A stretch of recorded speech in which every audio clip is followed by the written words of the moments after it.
Bien-aimés, salutations au nom de Jésus-Christ. Vous traversez des épreuves, n'est-ce pas? Il peut s'agir de stress ou de difficultés. Vous ne savez pas quoi faire. Cet homme est important, il agit contre nous. Va-t-il nous faire du mal? Que va-t-il se passer? Êtes-vous dans une telle crainte? Dans votre ministère, votre travail, votre entreprise ou votre quartier, ressentez-vous cela? N'ayez pas peur.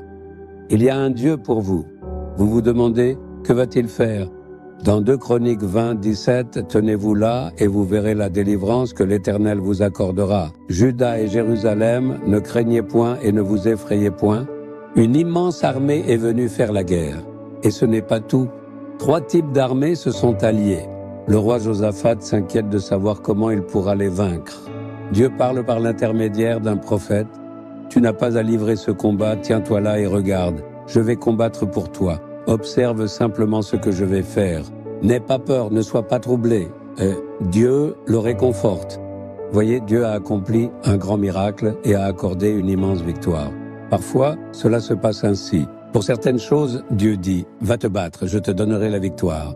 Pour certaines choses, il dit « Tu n'as pas besoin de livrer ce combat, tiens-toi ferme et je m'en occuperai ». Dieu combattra la bataille.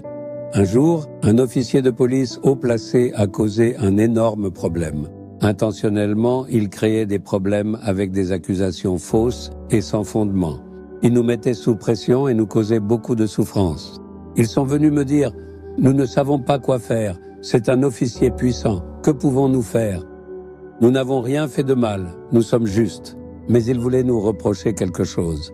Il devait faire quelque chose et créer des problèmes pour le ministère. C'était son intention. Nous avons dit « Nous ne pouvons pas livrer de bataille ni lui parler. Nous allons en parler à Dieu. » Dieu a dit « Ne faites rien. Restez simplement silencieux, je livrerai ce combat. » Pendant quelques jours, nous sommes restés silencieux. Nous avons dit que Dieu s'en occupe. Nous n'avons pas besoin d'aller voir les politiciens que nous connaissons. Nous n'avons besoin d'aller voir personne. Dieu seul nous suffit. Il s'occupera de tout. Nous avons prié ainsi. Que se passe-t-il si Dieu mène les combats? Le même officier a été reconnu coupable d'avoir accepté des pots de vin. Il a été couvert de honte et transféré. Il n'est plus là maintenant. L'homme qui a mené la guerre a disparu. Dieu a donné la victoire. Nous n'avons rien eu à faire. Il sait où et comment mener les combats et faire avancer les choses. Ne sois pas confus, n'aie pas peur non plus. L'ennemi peut être puissant. Qui est plus puissant que Dieu dans ce monde? Même s'il s'agit du président américain, Jésus est plus grand que lui. Il n'existe aucun pouvoir qui le dépasse. Il n'y a pas de puissance supérieure.